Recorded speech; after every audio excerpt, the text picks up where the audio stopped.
Hi, my name is Yildiz Ilkin. I'm the author of Blue Mountain Mist. I go by Hanna. I am here today doing another insert, and this is some of the challenges we have in bringing out a lot of sensitive topics impacting the globe. Now, you have to understand several different things. First of all, a lot of these things were done pre-DNA highlight.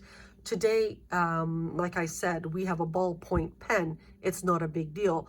But the first ballpoint pen is what was the most important at that particular time.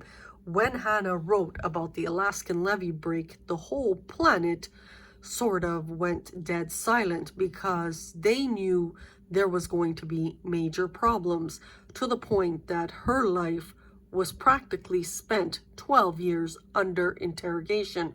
You have to understand, even in Cuba, there was interference, but there was nowhere near as bad as what was in Canada. Now, what is the problem with Hanna?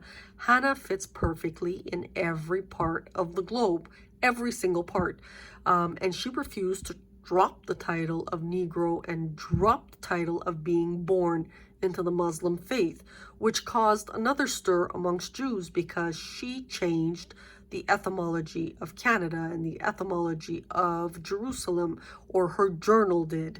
Now, that journal is still quite hidden, and a lot of these 200 videos that you're watching is a gift for humanity. It is showing what is about to come through, because we are only presenting the tip of the iceberg with this female, hence leading to the 12 years of interrogation. Now, when securities interrogate someone, there's certain profiles that help them. In Hanna's case, they just couldn't profile her. They just absolutely could not profile her because technically she had a foothold in China and she had children that were Indian, and she was considered black, and she was considered born in Turkey. It was an absolute disaster. She also was raised on pork with her 3 black mothers. But securities also knew she was innocent because there's a victim component to Hanna starting at the age of 10.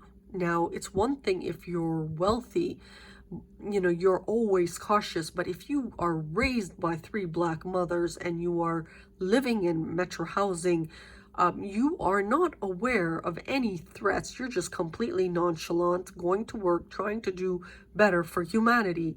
That is the story of Hanna and the 12 years of horrible interrogation. Here's another example, because they still can't believe the story, and some of the time delay has to also do with benefit, because it benefits the rich to keep her busy interrogated while they utilize a lot of her work.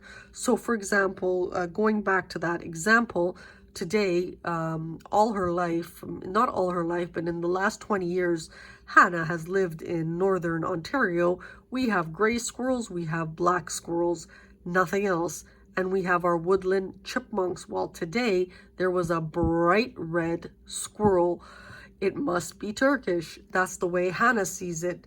But why is that coming through today? Because about 15 or 20 years ago, Hanna wrote about or tried to educate about the red squirrels getting beaten up, or something related to topography, that they brought in a red squirrel, because they still can't believe the 35,000 pages.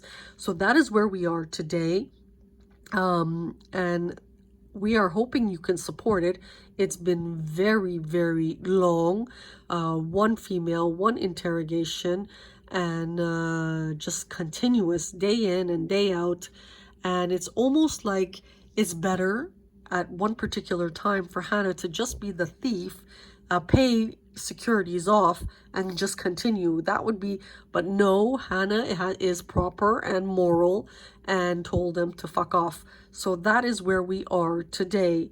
You are looking at why she got the title of prophet, and how many people she cursed high and low, because it was just way too long, the interrogation. You know, usually you interrogate someone for a month or 6 months. This is 12 long years now. So this is where we are. Thank you and have a good day. You're looking at another clip.